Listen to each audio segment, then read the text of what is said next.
앞으로 저희가 그 가정교회 모임에서 나누는 이런 모임을 녹음해서 올리기를 원합니다. 그래서 각 주마다 저희가 텍스트 성경에서 어떤 부분에서 우리가 서로 나눌 것을 숙제로 내주는데요. 그 숙제로 내준 것을 각자는 여러 번 읽고 자기 나름대로 그것을 자기의 말로 풀어서 외워오는 것이 원칙으로 되어 있습니다. 그래서 그것을 외워온 다음에 우리가 각자 한 절씩 서로 돌아가면서 외우고 또 거기에서 자기가 가진 질문 5개씩을 제출하도록 되어 있어서 그 제출된 질문들을 중심으로 저희가 서로 깊이 상고하는 그런 모임을 가지려고 합니다. 가정교회 모임에 관심이 있으신 분은 the2&gmail.com으로 연락 주시기 바랍니다.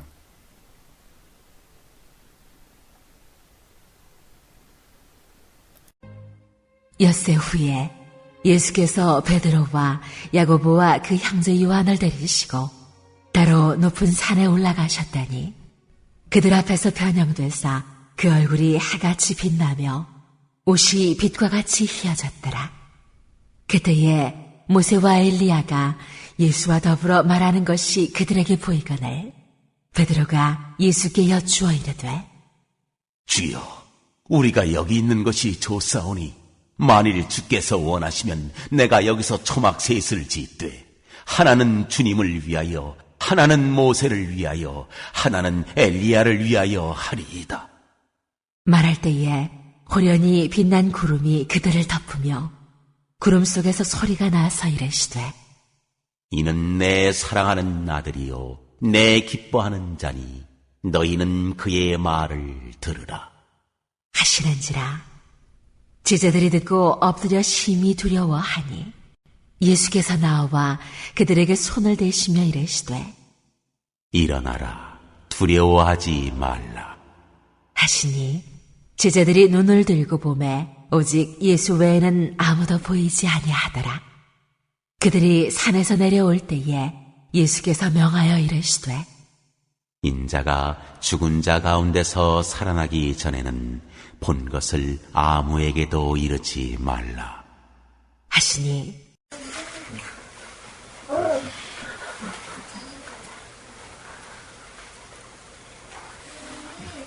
근데 정말 왜 모세하고 엘리야만 나타났을까요? 죽은 사람들이 부지기수인데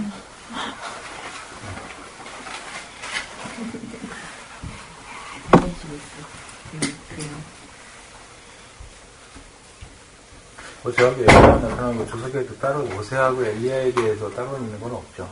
설명이 없어요. 그리고 또 진짜 산에는 12제자가 있는데 왜 이 3명만 찍어서 데리고 올라가셨나. 다른 애들도 있는데 9명이나 남았네. 그 중에 한 명은 나쁘다 치면 8명이나 더 있는데 높은 산에 올라가야 되니까.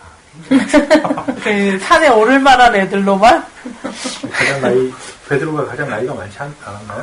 제자들 중에? 요즘 어버이스 있는 시기까지.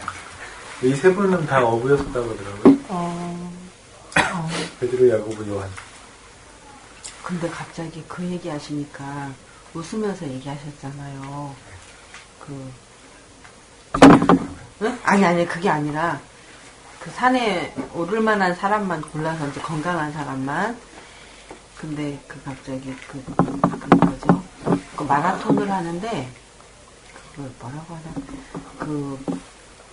미국에 걔네들 동상 있는 데가 어디예요? 대통령 얼굴들 있는데. 네, 거기가 그냥 우리가 볼 때는 차 타고 이렇게 휙 지나가는 걸 보이는데 거기를 마라토너를 하는 사람들이 있어요. 그러니까 그게 바이틈과 바이틈 사이를 그걸 길 따라서 다니는데 거기를 안 못 보는 사람이 가요.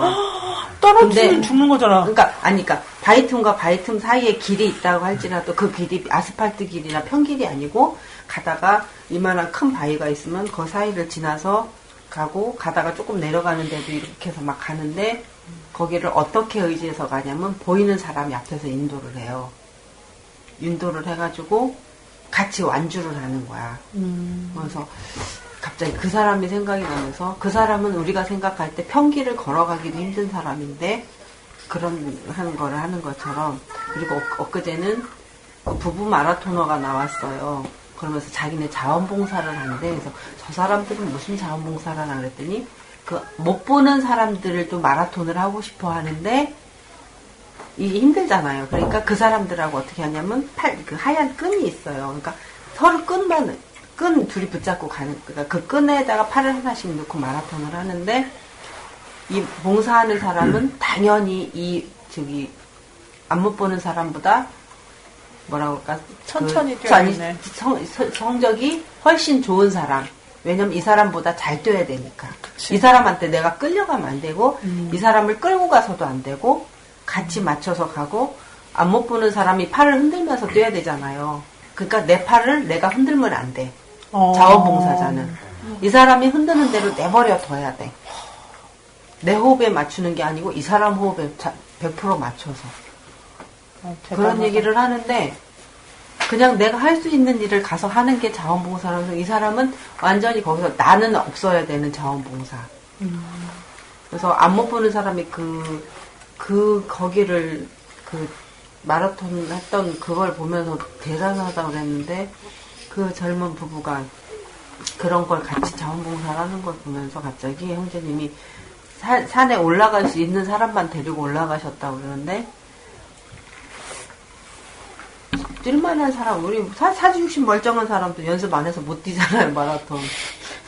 근데 갑자기 그 생각이 나는 거야, 엊그제 본사면서. 우리가 그냥 우리 눈으로 봤을 때 멀쩡한 사람, 건강한 사람만 데리고 올라가신 게 아니라 저 지금 질문에 대해서 아무 생각이 없었는데 그런 것 같아서 그냥 제가 항상 말씀드리잖아요. 저는 절대 장사를 해서는 안 되는 성격의 소유자고 많은 사람을 만나면은 다 커트 시켜갖고 친구할 사람이 거의 없는 성격의 소유자인데 정말 하루에도 수만 명인가? 아무튼 수많은 사람을 만나고 언니 앞으로 수만 명 만나는 장사할 건가 보지? 그런가 봐. 수많은 사람을 보고 하고 있고 특히 제 단점이 뭐냐면 사람을 정확하게 잘 기억을 못해요. 이렇게 한 무리가 쫙 오면 그중에 그 핵심 멤버인 한 사람만 기억을 하고 자세히 봐야지 그 사람이 기억이 나고 그런 사람인데 일을 하고 있는 걸 보면서 그냥 내가 잘할 수 있는 거와는 다르게 내가 못하는 부분을 들어서 쓰시려고 이렇게 갈고 닦아서 기다리시는 거 아닌가 그런 생각이 들 때가 참 많아요. 그래서 나는 그걸 못해 그런 게 아니라 못하지만 하라시면 하지요 뭐 이런 느낌.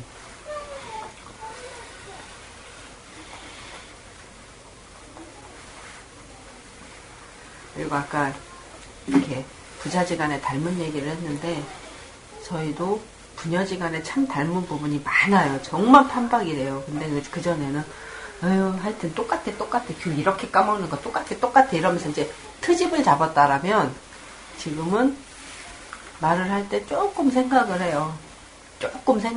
많이 생각하면 안 되잖아요. 조금 생각을 해서 참 자기 닮아서 참 지혜로워.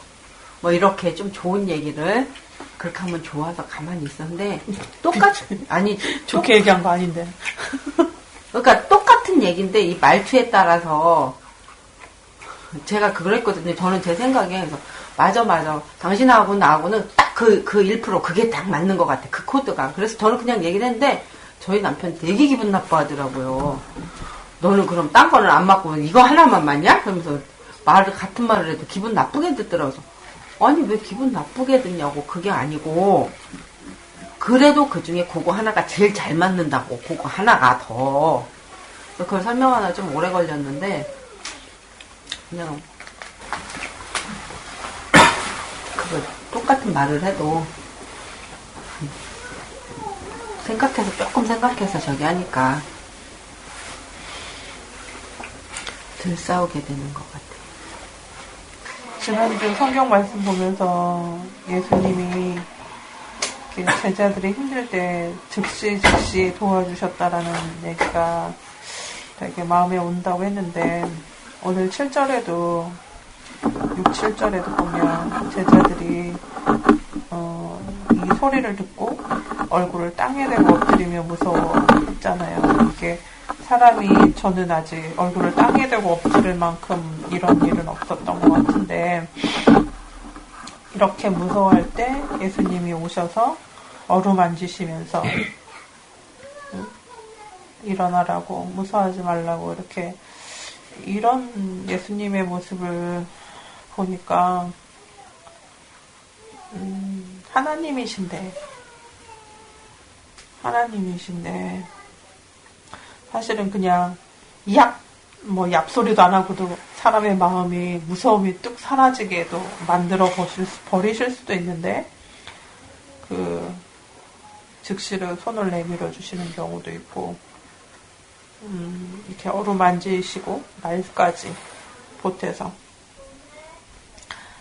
일어나라고, 무서워하지 말라고 이렇게 하시는 예수님.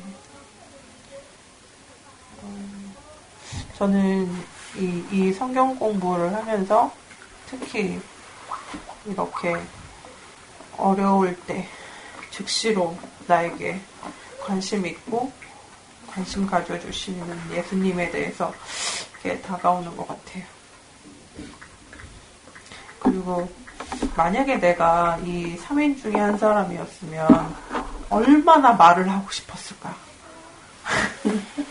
예수님이 당부는 하셨으니까 말은 못하고 본 거는 있고 감격은 스럽고 막 되게 신기한 경험을 한 거잖아요. 베드로, 야고보, 요한이 이거 말고도 또 다른 여기 성경에 다 기록되지 않은 여러 일들을 겪었겠지만 참 좋았겠다. 참 좋았겠다. 라는 생각이 들었어요.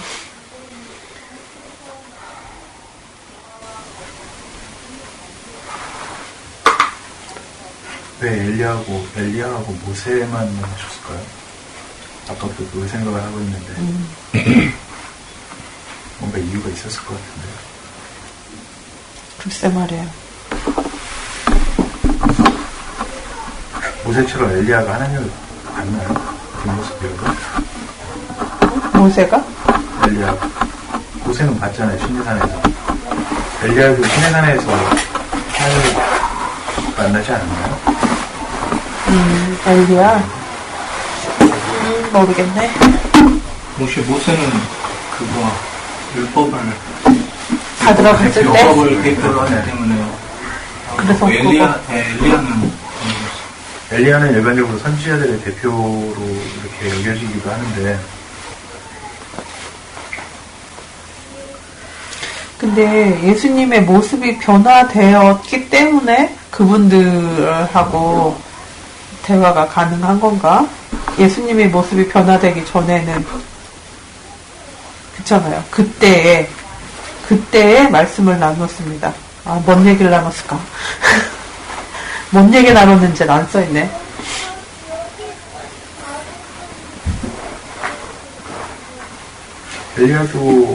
엘리야도 드마시를 타고 하늘로 올라가기 때문에 여호와를 죽지 않고 하나님을 연대했다고 이렇게 볼 수도 있을 것 같은데. 근데 모세는 죽은 거잖아요.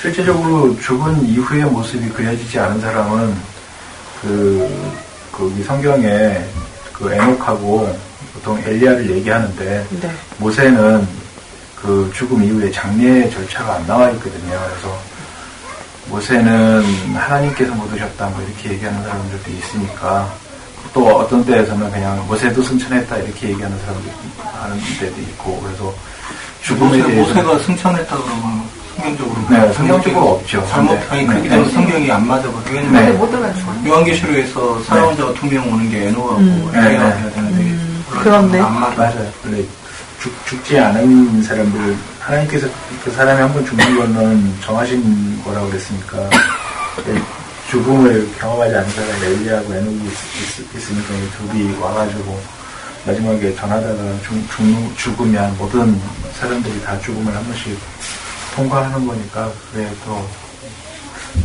맞을 것 같은데 문제는 여기에서 모세하고 엘리야가 예수님과 함께 말씀을 나누었다.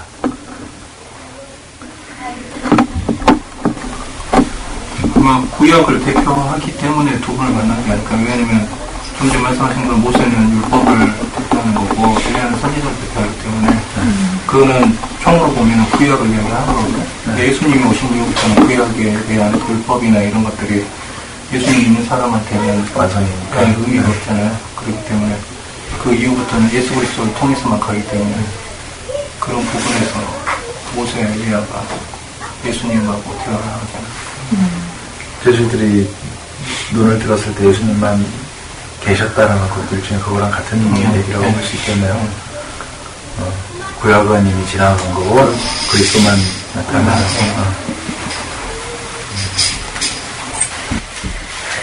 말을 하는데 베드로와 야고보와 요한을 데리고 따로 높은 산에 올라가셔서 하나 보여주시고 인자가 죽음에서 다시 살아날 때까지 너희가 본 것을 아무에게도 말하지 말라.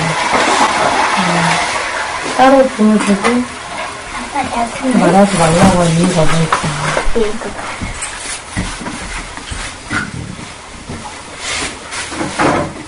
인자가 죽음에서 다시 살아난다는 얘기를 하라는 얘기죠. 하나님이셨다라는 거를 얘기하고 증거를 해달라는 거죠. 베드로는 어차피 16장에서 주는 그리스도시요 살아계신 하나님의 아들이라고 고백을 했기 때문에 이걸 가는데 야고보하고 요한은 중심을 보신 건지 따로 올라가신 이유가 무엇일까?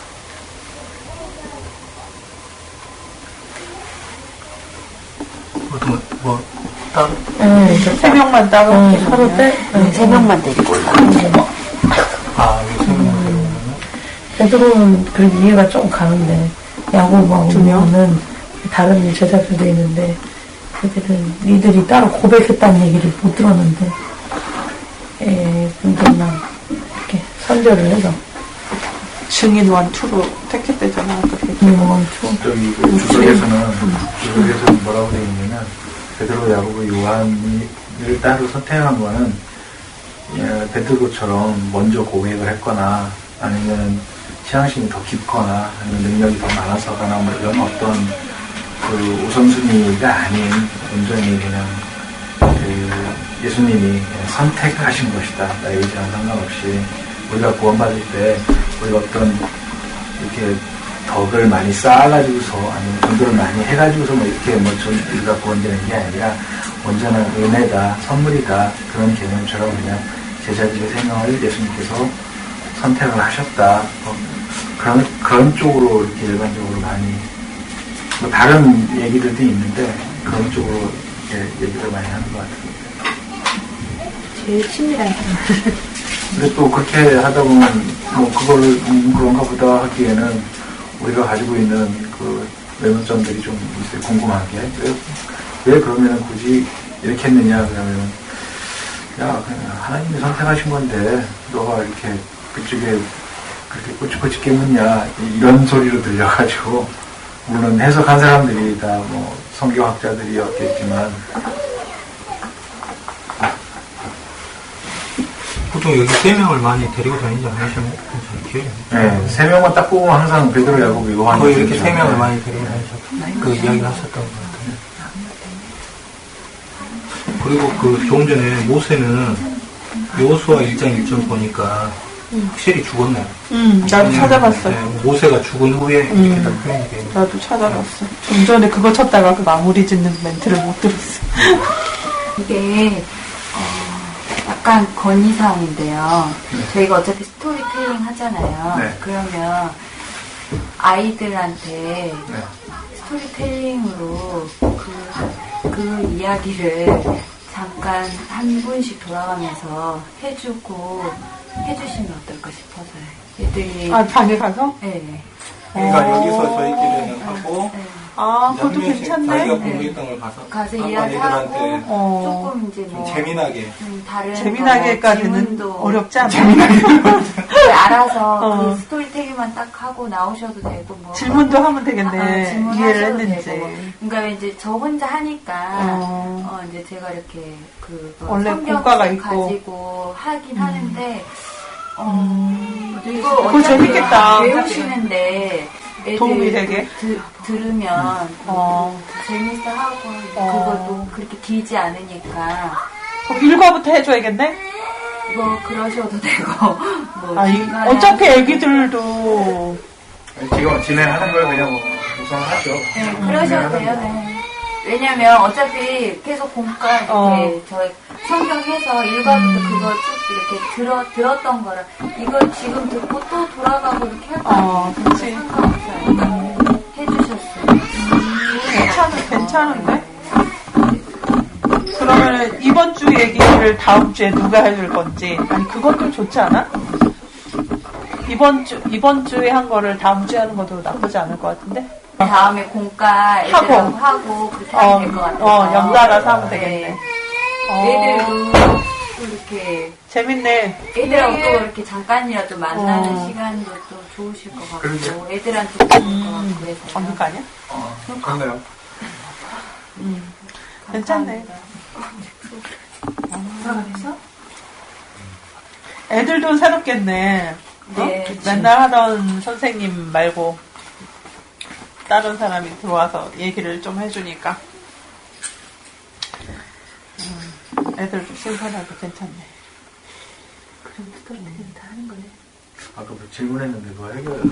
뭐 질문했지? 왜 3명이 근데 계속 왜 캐션 마크잖아. 근데 나는 아까 더 정도면 그냥 답이 될 수도 있는 것 같은데? 뭐 정답은 아니겠지만, 왜냐면 이제 우리도 뭔 일을 하다 보면, 회사에서 일을 하다 보면, 뭐, 같이 일하는 사람을 늘 데리고 다니면서 일을 하고, 그런 케이스니까, 특별한 건 아닐 수도 있다라는 거죠.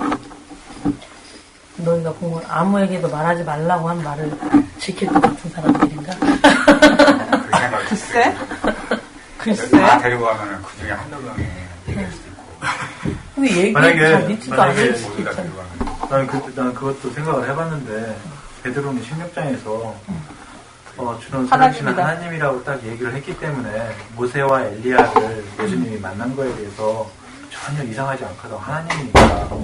근데 하나님이라고 고백하지 않았을 때 모세와 엘리야를 만나면 돌에 맞아야 되거든. 그치. 죽은 자를 만난 거니까. 근데 그거를 또 내려가가지고 산에 가서 뭐 했니? 그랬을 때 엘리야하고 모세를 예수님이 만나셨어. 그러면 접시인데. 접심 돼가지고 그게 굉장히 큰 논란거리가 될 수 있을 것 같아요. 근데 죽음에서 다시 살아났을 때는 상황이 달라졌기 때문에 죽음을 맛보신 분이니까. 이제 그 메시아로서 모세와 엘리야를 만났다라는 거는 좀 상황이 다르기 때문에 그때까지 얘기를 하지 말아라 라고 말씀하신 게 아닐까. 근데 이 초막을 짓는 거는 무슨 문제지? 유대인들한테는 이렇게 귀한 손님이 오면 이렇게 바깥에다가 천막을 따로 지어줬대요. 어차피 걔네들 그 사람이 머무를 곳? 네. 그러니까 편하게 살아라. 손님방이네. 네. 그런 의미예요? 우리가 높은 사람들이랑 같이 가서 방 따로 잡아주잖아요. 잠깐 앉아. 우리랑 정서가 다르니까 환경이 다르니까 이게 왜 천막을 못 치지?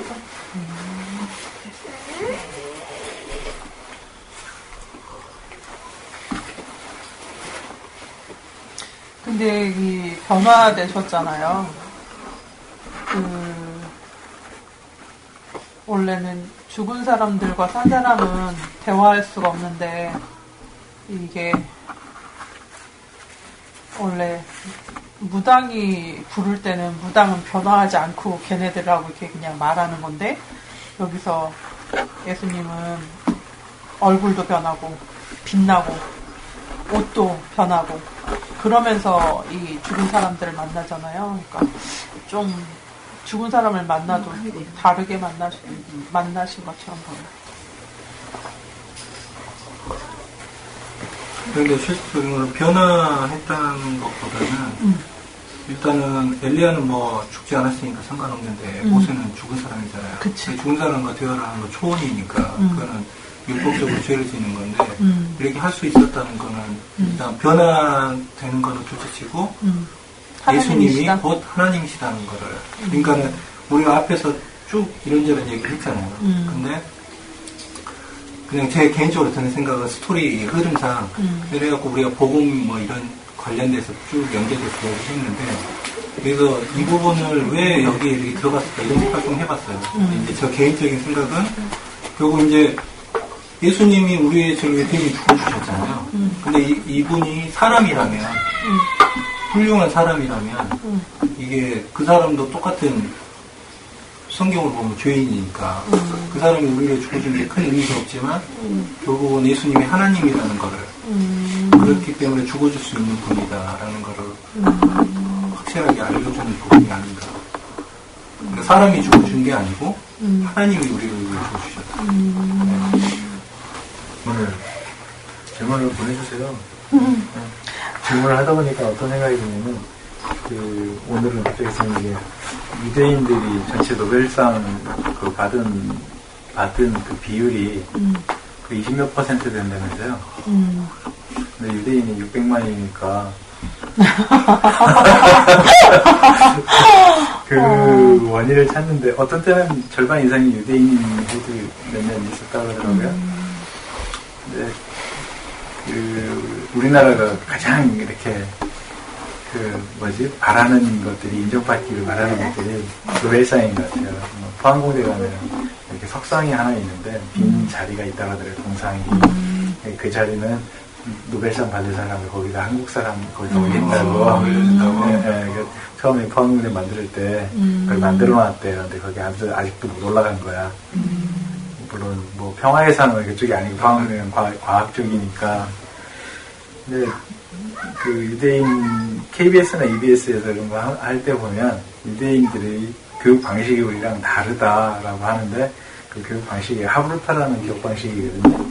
뭐냐면 도서관 같은 데 있으면 시장보다 더 시끄러운 것 같아. 그 KBS 거기 다큐멘터리 나왔는데 막 계속 떠드는 거 막 이렇게 상대방이 듣다 안 듣다 막 떠드는데 그다음에 그 학교에서 도서관이 아니라 학교 수업할 때도 수업하는 시간이 주로 애들이 질문하는 거를 주로 많이 한다고 하더라고요. 그래서 집에 오면 야, 너 오늘 뭐 질문했니? 이렇게 물어본다고 하더라고요. 우리나라는 야, 오늘 너 뭐 배웠니? 이렇게 물어보고. 그치. 네, 근데 그 질문하면서 더 깊이 이렇게 깨닫는다. 이런 생각이 오늘 들더라고요.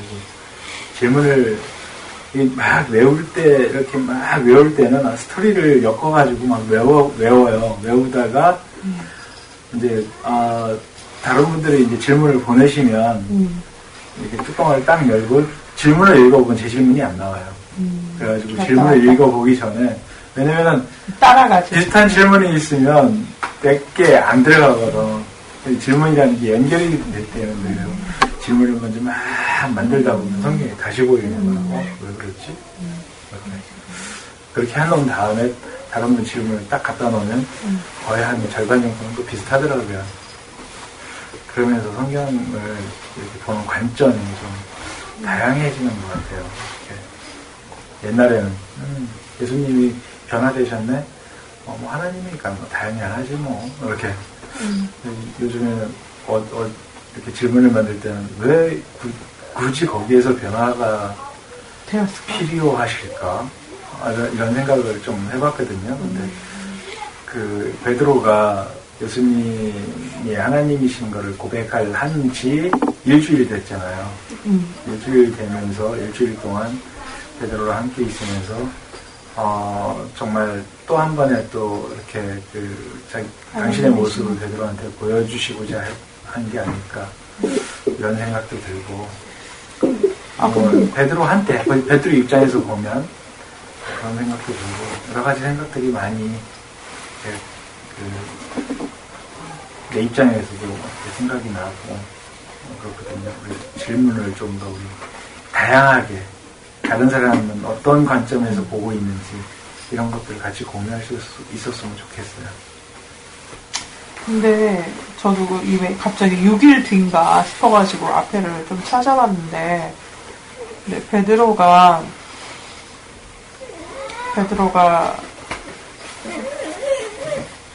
처음 고백을 하는 거잖아요. 하나님이시라고. 맞나? 나도 안 보여서. 어디지?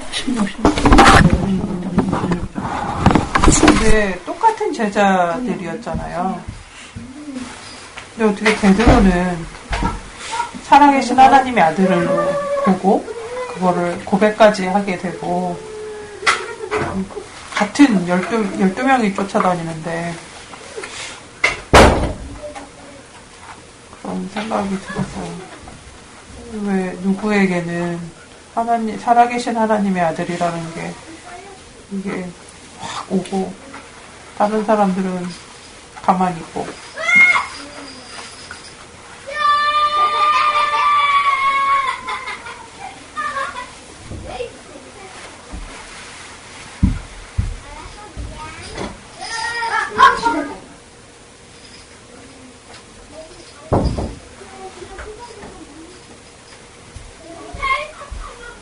나는 과연 만약에 내가 그 12명의 제자라고 했으면 나도 과연 이 베드로처럼 살아계신 하나님의 아들이다라는 고백을 하는 제자가 되었을까. 뭔가 능력이 되게 많으신 분이긴 한데 하나님이라는 그 같은 동일선상에 놓고 얘기하기까지는 그런가? 나도 항상 보면 얘기할 때 어떤 상황에서 나는 누군가를 믿는다 이렇게 얘기를 했을 때 위험한 상황, 절박한 상황에 가보기 전에는 내가 어느 정도인지 나 스스로도 모르는 것 같아. 그때 딱 나타나는 그 반응으로 나 자체를 내가 확인하게 되는 경우가 많이 있더라고. 나는 근처로 못 갔을 것 같아. 베드로는 어떤 상황에 대해서 굉장히 즉흥적이잖아. 배에서 막 풍랑 속에서 무리도 걸어 오라고 하십시오. 그래서 그냥 막 가고 그다음에 살아계신 하나님이라고 고백하는 것도 먼저 나서서 하고 죽을까봐 난 모르는 사람이다 이렇게 얘기한 것도 그렇고 여기에서도 이게 그 초막 3개를 짓는다 했는데 누가복음에서는 뭐라고 나왔냐면 저가 하는 말 자신도 모른다고 그랬거든. 자기가 무슨 말을 하고 있는지도 모른다고 했으니까 그런 거 보면 베드로는 굉장히 즉흥적이고 그런 사람이지만 그것이 아마 베드로한테 추진력이나 이런 신앙의 어떤 씨앗이 되지 않았을까. 같으면은 부인도 있고 막 그런데 막 예수님 쫓아다니면서 그거 걱정도 많고 이게 정말일까? 이런 생각도 많이 들었을 것 같아요. 어쩌면 세상적인 기준을 봤을 때 굉장히 대책 없는 사람처럼 보일 수도 있을 것 같아. 굉장하신 분이죠.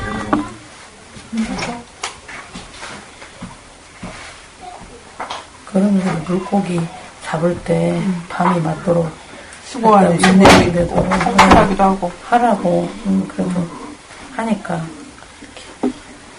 잡을 수 있게 더 일반적으로 그 정도 막 즉흥적이고 감성적이고 그러면 성실하지 않을 편에다가 그물을 내려라 그랬을 때 뭔 얘기하는 거야? 그래가지고 신경질 부렸을 텐데 또 그대로 또 하고 그러는 거 보면 진짜 애기 같은 분이었다. 그때 상황 그때 그렇게 막 예수님이 잡혀갈 때 그러는데 거길 따라서 막 가가지고 그 안까지 들어가서 앉아있고 그래서 다른 제자들은 모르겠는데 예수님께서 그 베드로를 위해 기도할 때 네 믿음이 떨어지지 않기를 이렇게 기도하지 않았나? 그거 있었죠. 네 믿음이 떨어지지 않기를 위해 내가 기도한다고. 형제님도 아시고 다 아시는 거 아니냐고. 하나님은 처음부터 계시고 처음과 나중에 되시는 분이니까 모세도 알고 엘리야도 알고 제자들이 어떻게 제자들이 실제로 모세하고 엘리야를 본 적이 없는데 제자들이 그러네. 모세와 엘리야가 모세하고 그러네. 그러니까 제가 이게 읽으면서 이제 어떤 생각을 했냐면, 뭐냐면, 방금 이거와 비슷한 내용인데요. 이거 마태복음이잖아요. 마태가 썼거든요. 여기 올라가서는 마태가 뭐 이야기 들었을지는 모르지만, 실제로는 여기 없었잖아요. 근데 마태가 이런 거 쭉 다 썼잖아요. 누가복음도 마찬가지고. 그래서 저는 생각에 모든 성경은 하나님의 감동으로 쓰여졌다. 그러니까 그게 저는 좀 생각이 성경이라는 게 사람이 쓴 글이 아니고 하나님께 성령께서 쓰게 하셨기 때문에 이렇게 쓸 수 있는 거다.